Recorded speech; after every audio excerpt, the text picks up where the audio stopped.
Telangana body building association की जानिब से वेट लिफ्टिंग कंपटीशन किया गया, जिसमें वसंत नामी लड़के ने हिस्सा लेकर गोल्ड मेडल हासिल किया।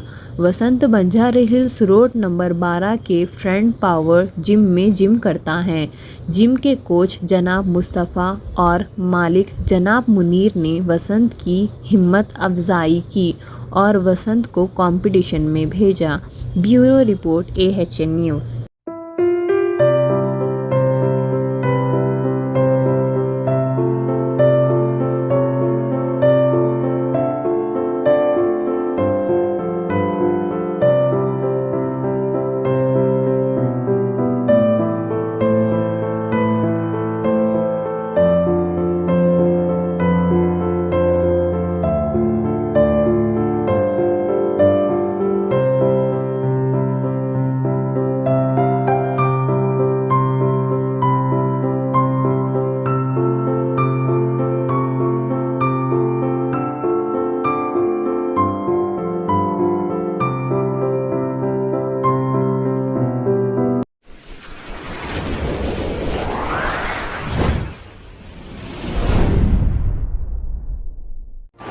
AHN न्यूज़ को लाइक करें, शेयर करें और सब्सक्राइब करना ना भूलें।